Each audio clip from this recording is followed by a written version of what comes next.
बेथ' बिराद सोंखारि जाथाव थारमाने जोङो सासे एबसुनि कर्मि हिसाबै लोगोसे बर' हारि सासे बर' हारि हिसाबै बा सुबुं हिसाबै जोङो बिथांखौ बिराद लाजिनाय आरो जोङो सोंखारिथाव बिथांनि जे बिबुंथि ससियेल मिडियानि गेजेरजों बेखौ जों नुनो मोनदों। दा बेनिखायनो जों बिथांखौ सोंखारियो। दा बेवहाय बिथाङा थांनाय जे 29 खालार नभेम्बर खालि जे बिटिसि एसेम्ब्लियाव जानाय जे जाथाय बे जाथायखौ लानानै थोंजोङै बिथाङा एबसु आरो एबसुनि आफादगिरि बिथांखौहाय माखासे सोंखारिनाय जों बेखौ नुनो मोनदों। दा जों बयबो मिथिगौ थांनाय जे 29 नभेम्बर खालार खालि जे सिसिट'आ बा ट्राइबेल स्टुडेन्ट अर्गेनाइजेसननि बानजायनायाव बड'लेण्ड इउनिभारसिटिनिफ्राय मोनसे रेलि खालामनाय जादोंमोन। दा बे रेलिया थांनानै जोबथारनायाव बिसिनि जे जातीय मोनसे सेन्टिमेन्ट आरो इमसन जिहेतु बेयाव लोब्बा दं। दा बे हिसाबै माखासे जाथावै बा जानाङै जाथाया बेयाव जाहैदोंमोन।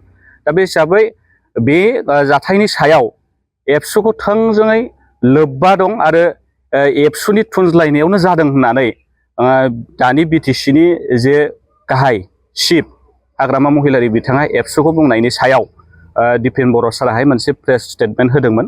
दा बे प्रेस स्टेटमेन्टनि गेजेरजों दिपेन बर' सारा बेखौनो बुंदों जे बेयावहाय एबसुनि इन्स्टिगेटआव बियो जायाखै आरो एबसुआ बेयाव जेबो थुनज्लायनाय खामानिखौ एबसुआ मावाखै।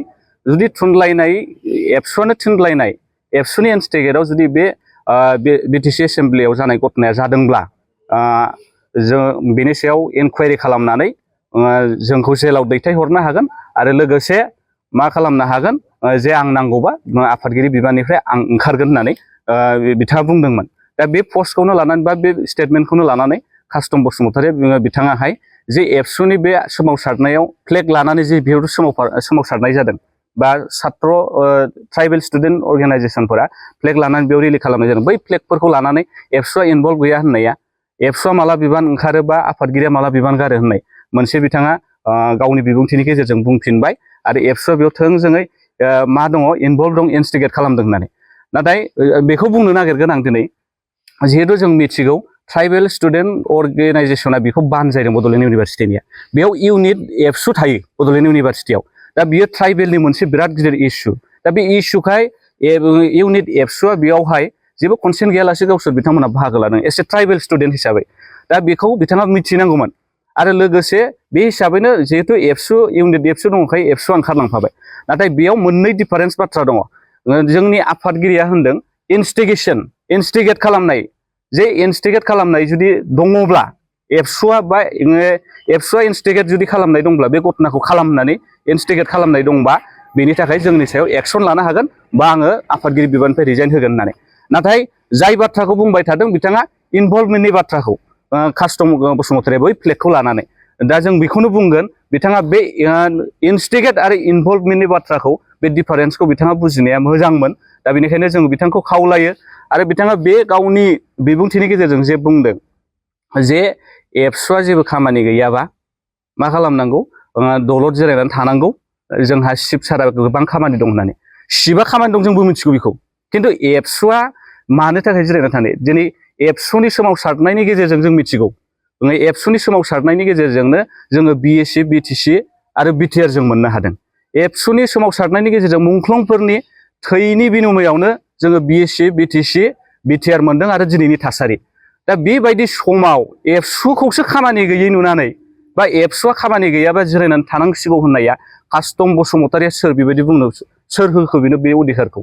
जाय बेक्तिया एबसुनिफ्राय गाज्रि खामानि मावनायनि थाखाय एबसुनि संबिजितनि बिरुद्धि खालामनायनि थाखाय एक्सपेल खालामजानाय सासे कास्टम बसुमतारीया रिलिज होजानाय सासे कास्टम बसुमतारीया दिनै एबसुखौ कुइसन खालामनो जिरायनो थिनलायनो थाखाय सोर बे कास्टम बसुमतारीया?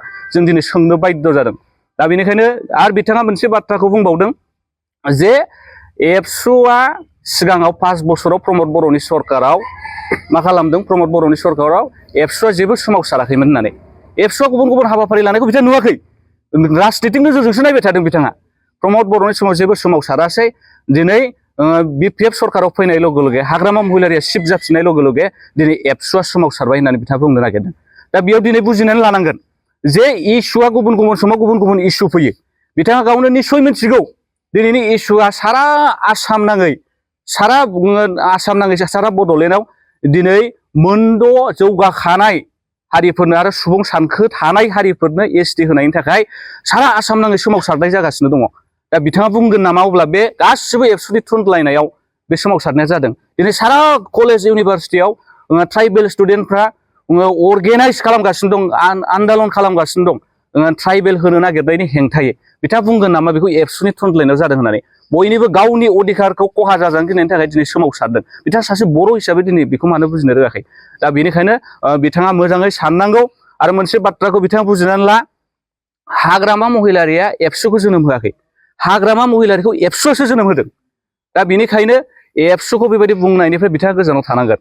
आरो बिथाङा गुबुन गुबुन जिहेतु सोंखारिबावदों, दिनै नायदो थांनाय 2019 सनाव जे 6 जनगोष्ठीखौ एसटि करन खालामनांगौ होननानै रायजो सभायाव अलरेडि बिला टेबोल जानानै दङ, रायजो सभायाव इन्ट्रडिउस जानानै दङ। बै समाव बै थासारियाव 2019 सनावबो बे आन्दलनखौ एबसुआ खालामनो गोनां जादों, एबसुआ बिल सावनानै खुद्रि सारनो गोनां जादों। दा दिनैनिबो एखे थासारियाव जे मा होनदों ग्रुप अफ मिनिस्टार, आसामनि जाय कमिटि दाना होदों रुनस पेगुनि दैदेननायाव, बै ग्रुप अफ मिनिस्टारनि गेजेरजों 6 जनगोष्ठीफोरखौ एसटि करन खालामनायनि गेजेरजों थाखाय मा खालामदों दिनै रेकमेन्डेसन खालामदों। बे रेकमेन्डेसनजों जोंहा खहा दङ। नेसनेल लेभेलाव एसटिआ एसटिखा, स्टेट लेभेलाव 3 टायार लेयारनि खोथा बुंदों, 3 टायार जे एसटि पि एसटि ओइस थाखाबाय, एसटि भिनि खोथा होनदों। दा बिनि गेजेरावबो स्पेसियेलि जोंहा मोनसे गिखांनाया ओरैबायदि थाबावबाय, जोंनि बड'लेण्डआव बोखावजायै गवालपारानि राजबंशीफोरखौ एसटिपि खालामनाय जागोन। अब्ला बिथांमोना एसटिपि होननायमोन समान अधिकार, जोंनि हा हु, जोंनि स्कुल कलेजनि एडमिसन, जोंनि साख्रि बाख्रिनि बेबस्थानि खोथा, जोंनि एमसिएलए इएमजिएम बिसिडिसिनि चेयारमेननिफ्राय लानानै बिथांमोना गासिबो समान मोनथायखौ मोनगोन। बोखावजायै गवालपारा होननाय लोगो लोगो जों मिथिगौ धुबुरि, गवालपारा, बङाइगाव, क'क्राझार, चिरांखौ लानानैनो बोखावजायै गवालपारा मोननैया गोलैगासिनो दं, नङा होमबा? दा दिनै बे खैफोदखौ नुनानै एबसुनि सोमावसारनायखौ जुदि बिथाङा पलिटिकेल महर होनो नागिरोब्ला बोरै जागोन? एबसुआ खुनु पलिटिकेलजों सोमोन्दो गैया, नाथाय एबसुआ सम सम जाथिनि माहारिनि थाखाय हारिनि थैनाय थांनायखौ लानानै सम सम राजखान्थियाव कनस्टिटिउसनेल मोन्थाय, जोंनि संबिजिरारि मोन्थायखौ लानानै सम सम बाहागो लाबोदों। बिनि ओंथिया बे नङा जे एबसुआ बबेबा मोनसे राजनितिकनि उइंस, बबेबा मोनसे राजनितिकनि जानाय खामानि मावदों। सोरबा इउपिपिएल, सोरबा बिपिएफ, सोरबा बिजेपि, सोरबा कंग्रेसजों खोथा गैया। जाथिनि थाखाय जों बयबो गसंथानांगोन। दिनै बे खामानिखौ दिनै एबसुआ मावगासिनो दङ। आरो दिनै सोर बुंनो हानाय जे एसटिआ बानायनाय जाया, एसटि होनो हाया, क्राइटेरिया गैया होननानै सोर बुंनो हानाय? जों मिथिगौ क्राइटेरिया गैया, क्राइटेरिया फुलफिल जायैनि थाखायनो बारंबार राजबंशीफ्रा 8 बारसिम रिजेक्ट खालामजाबोबाय ट्राइबेल बिनानै होननानै जों मिथिगौ। नाथाय बिदियावबो जे नोङो माबायाव 2019 आव जे रायजो सभायाव टेबोल जाबाय, बिला इन्ट्रडिउस जाबाय, बेखौ मा बुंगोन? दा बेनिखायनो जोंहा गिनाय दङ, बे रिकमेन्डेसना जुदि गमामा हरोब्ला। आरो दिनै जों नुगासिनो दं जे माबानि एजिपिनि जे एमपिफोर बिथांमोना रल लानानै दिनै पार्लियामेन्ट जुथुम जिहेतु जागासिनो दं, बेयाव दिनै आवाज होजेननायखौ जों नुदों। बेनिखायनो जोंहा गिनाय दङ। दा बेनिखायनो दिनै जोंहा मोनसे सावरायनायबो दं 4 खालार खालि सिसिट'वाजों। दा बेनिखायनो जों कास्टम बिथांखौ जों खावलायगोन, बिथाङा बे एबसुखौ नंबां जाबां राजनिति खालामदों होननायखौ बन्द' खालामनांगौ। आरो बिथाङा जे एबसुनि आफादगिरिखौ ठाट्टा होनानै जे बुंनाय बेखौ बन्द' खालामनांगौ। बिथांमोनाबो आवाज खालामनांगौ, सासे बर'निफ्रायनो फैनाय। दा बे हिसाबै बिथांमोना जायखि राजनितिकआव थाया मानो, दिनै जाथिया जिहेतु खैफोदाव दं, बेनि थाखाय बिथांमोना बादा होनो गसंनांगौ, बादा होनो बिथांमोना जुजिनांगौ। जों बेखौ खावलायगोन। आरो जोङो खावलायगोन, बेखौबो खावलायबावगोन जे बिटिसि सरकारा थांनाय हाग्रामानि समाव हाग्रामा सारनि दैदेननायाव 2016 मायथाइयाव जे मिनिस्ट्रि अफ हम एफेयार्स, मिनिस्ट्रि अफ ट्राइबेल एफेयार्सनो जे मोनसे एनअसि हरबाय, बे एनअसिखौ गोख्रैनो उइथड्र खालामनांगौ। दा बे एनअसिखौ कास्टम बसुमतारी मोना जिहेतु दिनै बिपिएफआव दङ।